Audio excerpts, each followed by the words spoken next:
Hi, I'm Izzy, and this is Dizzy Quilts and Sews. I finally made myself a proper pair of trousers that I can wear to the office, and I'm excited to take you along as I fit these pants to myself from my very first muslin to the finished garment that is made up in a gorgeous Italian wool and fully lined. They are good. So let's get started. All right, before we jump into the first muslin, I just wanted to tell you a little bit about the Meriam trousers. They are a Cashmerette pattern. They are not a club pattern, so these are part of the regular catalog. They are your classic pair of trousers with the straight legs, slant pockets in the front, welt pockets in the back, a waistband, zip fly with the zip shield. They close with a button, like a hidden button on the inside, and then a hook and eye to close the waistband properly. Now, the pattern does not come with a lining or with instructions to put in the lining, but I was determined to line my trousers because the beautiful wool I got is not the softest thing. I did not want that on my skin or against my skin, so I knew I wanted to line them. Now, I'll tell you all about how I did that at the end of the video, but it really wasn't complicated. Now, I have never successfully made a pair of proper trousers for myself. I tried to make the Love Notions largo cargo pants. They were all kinds of wrong. Yeah, the fit was not successful at all. Probably nothing to do with the pattern, but more to do with my experience sewing trousers. And I also tried to make the Cashmerette cargo pants that came out as part of the club. Can't remember the name of it now. And yeah, I did run into issues, and it's funny because now that I'm thinking back, I had the exact same issue with the Meriam, but I was determined this time to get them to fit me properly. So yeah, I knew I was gonna need to make muslins with an S, just because I never ever made any of these to fit me before, like not successfully. Up until now, the only successful pair of pants that I've ever worn were elasticated, either fully elasticated or at least the back had an elastic in them. So there we go. So just a quick intro to set the scene. Now, once I had printed all of my pattern and taped all those tiles together, I cut into my muslin fabric for muslin number 1. Now, I do use like real muslin, so this unbleached cotton fabric that is a little bit heavy, extremely stiff, no drape at all, and very tightly woven, so no give whatsoever. So I knew, because I'd used muslin fabric before, that every little drag line, every fold, everything was gonna get exaggerated. So I was prepared for that. You'll never get your muslin to look as good as your final trouser is going to look in drapier, more, good fabric. All right, so let's go have a look at my first muslin. Now, even before I cut and sewed my first muslin, I made an adjustment on my pattern pieces because I knew I was going to need to make that adjustment anyways. I removed about 1/4 inch from the curve of the back crotch. And this is, the scientific name for it is, I believe, a low seat adjustment. What this means is the way the pattern is drafted is for someone with a bum that sits a little bit higher. Mine dropped a little bit with the years. So I have to make a low seat adjustment in every single trouser pattern I make. So I knew I was gonna have to do that. So I went ahead and did that before I even cut out my first muslin. Now I intended to also add some length to the back crotch before cutting into my fabric, but I completely forgot to do that, so I didn't. Now, the first muslin, when I constructed it, I put in the front pockets because I wanted to see what it looked like with the slant pockets on there, but I did not do the welts. I started with one style of waistband because the Meriam have a very funky waistband. There's a hidden little pocket on the side with a length of elastic so that your waistband can spread with you when you sit down, and then the elastic goes back into the little pocket when you stand up again, which is really, really cool. But so I cut all my pieces for the fancy waistband, but ended up not wanting to go through all of that trouble just for a first fit muslin. So I had to kind of fudge the waistband anyways. So it hangs funny and all of that good stuff, but yeah.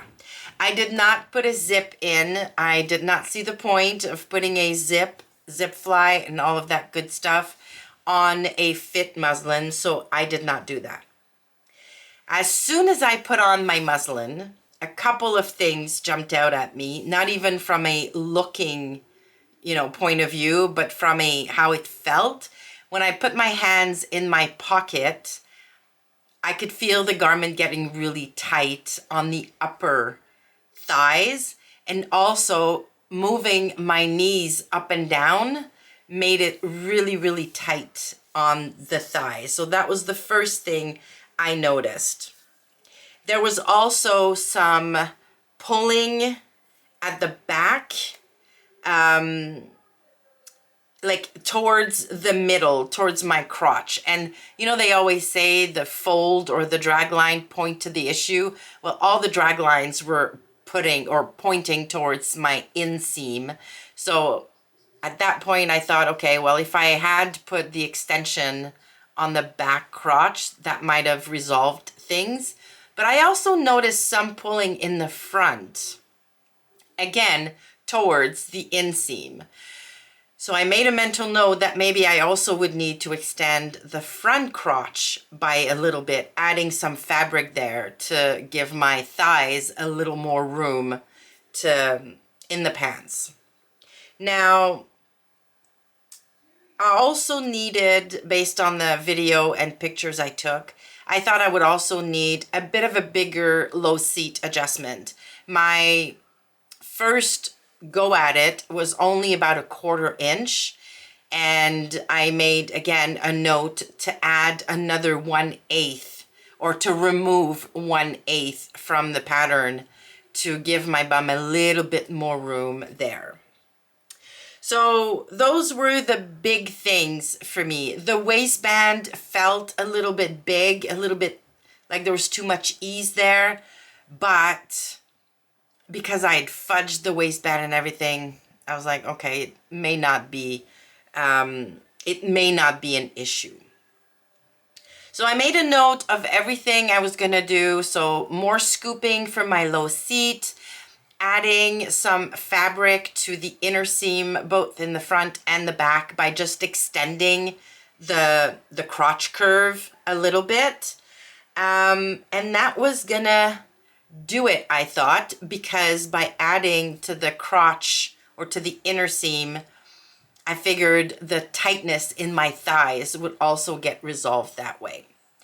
So off to my pattern pieces I went and made those adjustments. All right, so here are the adjustments I'm gonna make, or I made, to my pattern pieces after trying on muslin number 1. So if you remember, there was some tightness in the hip area. some pulling at the crotch in the front and the back, some definite tightness at the thighs, especially when I was lifting my legs.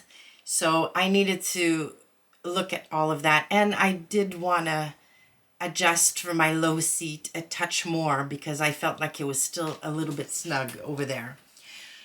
So the first thing I did was shorten the leg. So at the knee notch, so on the pattern, there's a notch where the knee should be, or where your knee should be. My knee was considerably higher than what the pattern says. So I cut at the knee notch, and I moved all of that up by 3 inches. So basically bringing the knee up to about here. So I removed, 3 inches. So that's the first thing I did. The second thing I did, on the back, I scooped the crotch just a little bit. And to do that, I basically just took a pencil and scooped out or marked a line, right, like this, and then cut the excess fabric. And I removed about 1/8 here, in addition to the 1/4 inch I removed before making my muslin. So that's going to give my bum a bit more room and address the slight wedgie I'm getting down there. And then finally, I added 1/2 inch to the crotch extension here, and I took that 1/2 inch all the way down the leg because there's definitely some pulling at the inner leg. These legs are not super wide, so adding 1/2 inch here I don't think is going to disrupt the style too much. So that's it as far as adjustments to the back. Now you might notice that I did nothing to adjust the snugness I was getting up here when I was putting my hands in my pocket. I'm just going to leave it at that for now because I'm thinking that by adding some width at the inseam and the fact that the muslin fabric is really stiff, has zero give, is probably partly to blame why everything was feeling a little snug. So for muslin number 2, I'm not going to mess with that too much. And then for the front piece, I did the exact same thing at the knee. So I shortened everything. So I brought the knees up by 3 inches. And I added a 1/2 inch to the front crotch, which I brought all the way down again, down the leg. So I'm basically making my pant legs a little bit wider, but also giving me more room at the inseam to account for my strong thighs. And that's all I've done for the front piece. Now I'm going to cut muslin number 2 out of my muslin fabric again, but this time I'm going to do the full length because I want to see how much more I need to remove from the length in order for these to fit me properly. I'm not going to do the zip once again. I'm not going to do the back pockets.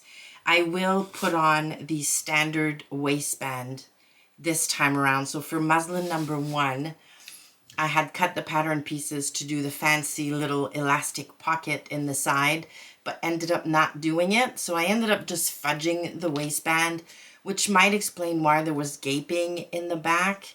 So I'm going to do the standard waistband on this muslin number 2 and see if really there's an issue with the fit at the waist in the back, or if it was just, you know, my sewing of the waistband that did that. So I'm going to go ahead and cut fabric, the fabric for muslin number 2, try that on, and then show you the results. All right, so muslin number 2 was a lot better. So as soon as I put it on, I could see that the drag lines in the front at the crotch were gone. The drag lines or the pulling on the back were also gone for the most part. I looked like my bum had more than enough room in there. The waistband was a little bit big, but again, this is not the final fabric. It's not got the lining. It's, yeah, and I wasn't too worried. I mean, a little bit of ease at the waist is never a bad thing. So I just left that at, you know, as it was. But I did notice a lot of extra fabric at the front, right under my belly or right at my belly. And I was like, I'm not sure where that came from. And it might have been there in muslin number 1 and I just didn't pay attention because I was focused on other things.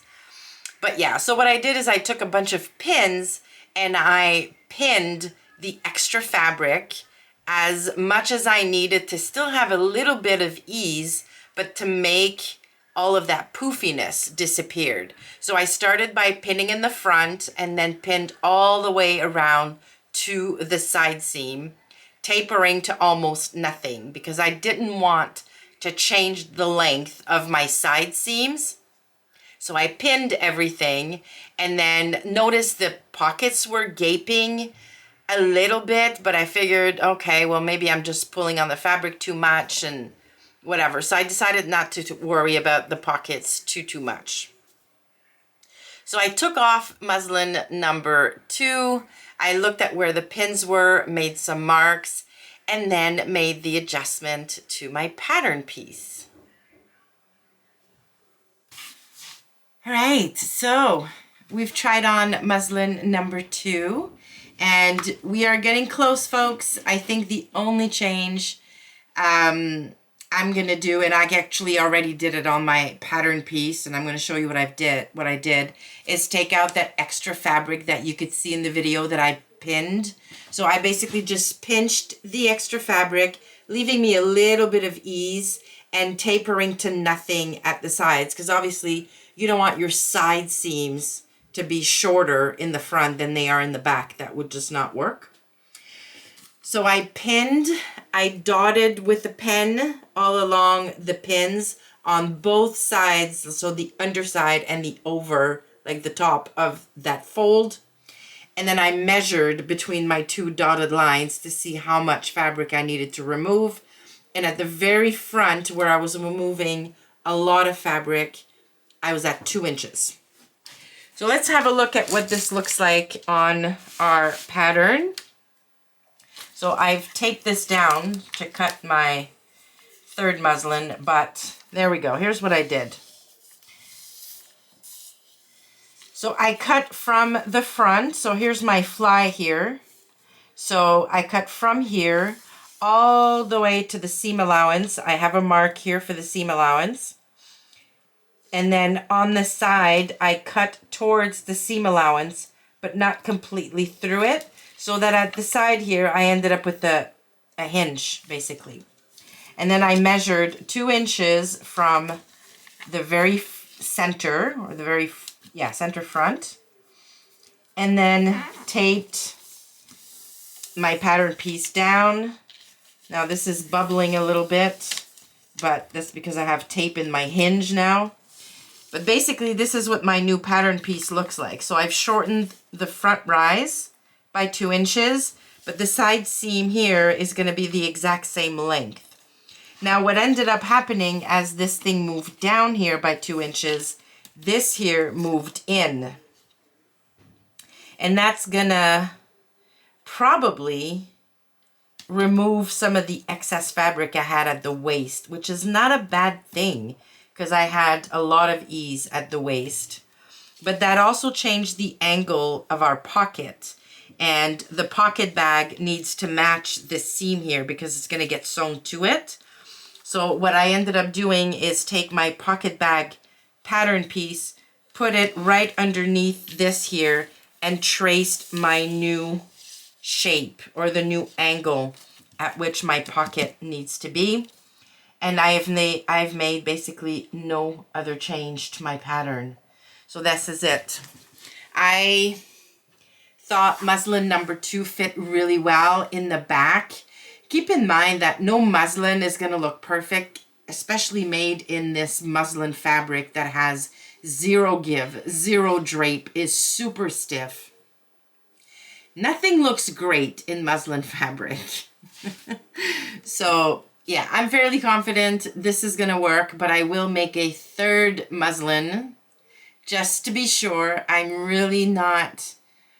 I've never made this adjustment before, so I really want to test it out on another muslin before I cut into my beautiful Italian wool. So I'm gonna get going. I'll make this a full length muslin just to, again, make sure that I mark where my hem needs to be, because these are gonna be lined. I need to decide how much fabric to take out so I can cut my lining at the proper length afterwards.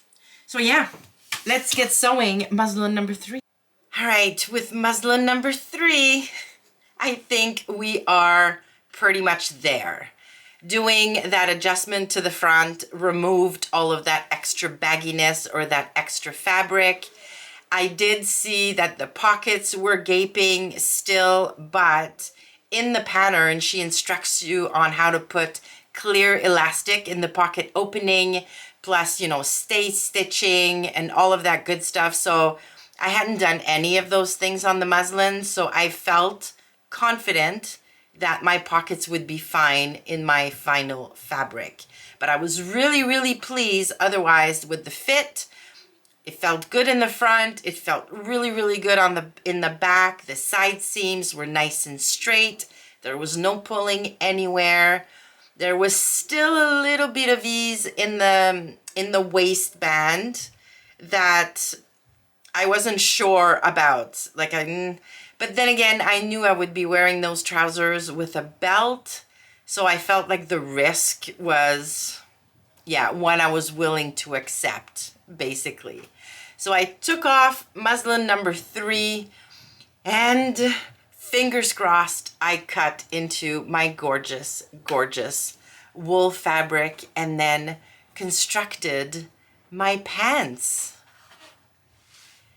And here they are. I love them so much. I'm wearing them in these pictures and in the clip with my gorgeous Vernon shirt that it was the first garment in my head that I was going to try and pair with these Meriam trousers, and I'm wearing them with black slingback shoes, the type of shoes I would probably wear to work. I don't like to wear really high heels to work, so I hemmed the trousers so they would work with flat shoes. Now, overall, I think this was a big, big success. Now, are they perfect? No. There's still quite a bit of ease at the waist, so much so that I have to wear a belt, because if I don't, they tend to fall in the front, and that's really not attractive. So I have to wear a belt with these. Also, the pockets are still gaping. Now, they're not gaping as badly as they were on the muslin, and I could go back in and slip stitch the pockets shut, basically, and I might do that. I don't typically put anything in my work pants pockets, so yeah, I might still do that, but yeah, it's not something that I'm overly worried about. In my final version, I decided not to put the welt pockets in the back just because I don't like them. I don't like to sew them. I don't like how they look.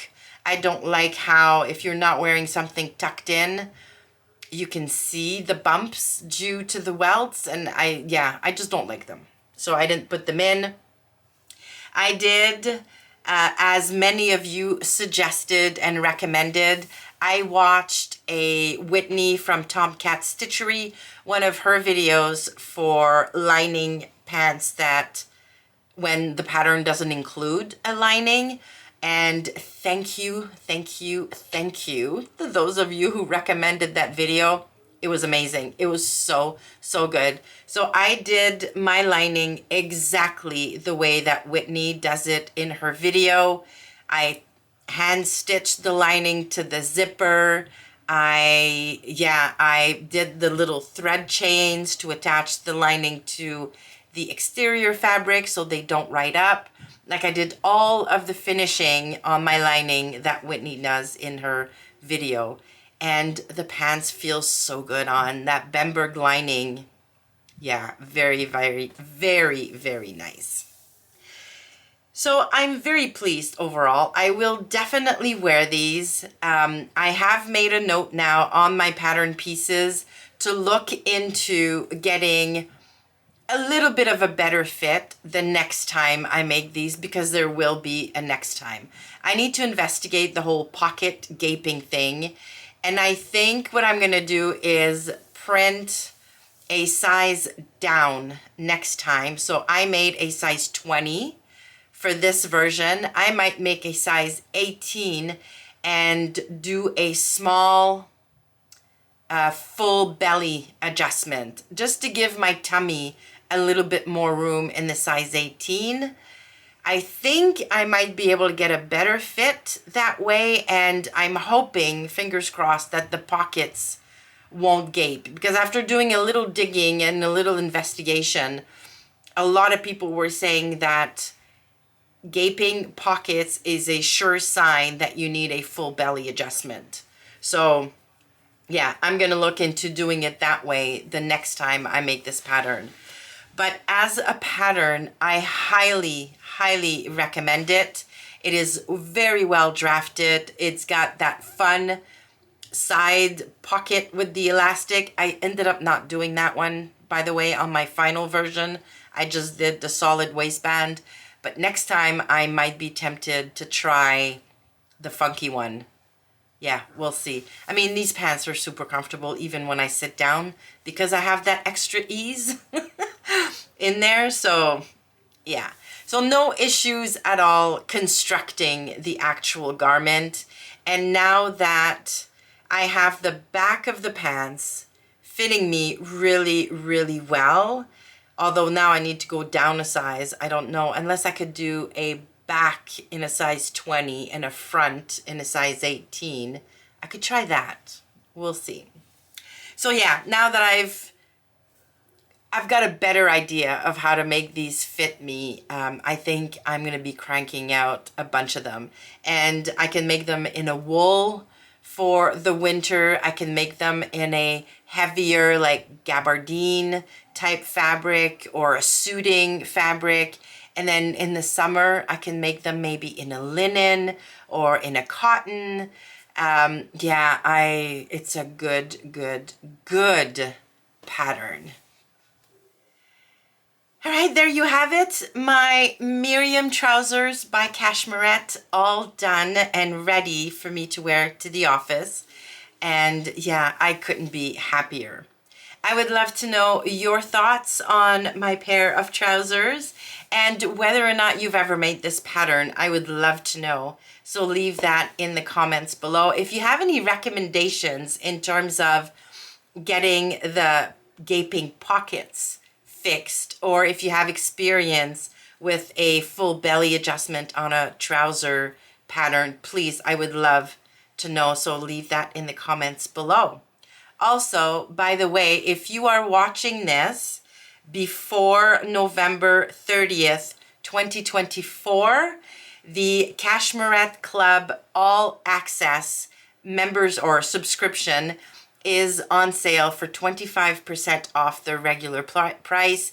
They only do that sale once a year, and I have a link down in the description box. It's an affiliate link, so I will make a bit of a commission if you use it. But if you use it, you get the 25% discount, but also get to choose a pattern from the regular Cashmerette pattern range for free. So you could end up picking up the Meriam trousers, for example, at no extra cost. So there you go. Check out the link in my description box below. Thank you so much for watching. Please like the video if you liked it and consider subscribing to the channel. Thanks again, and I will see you soon.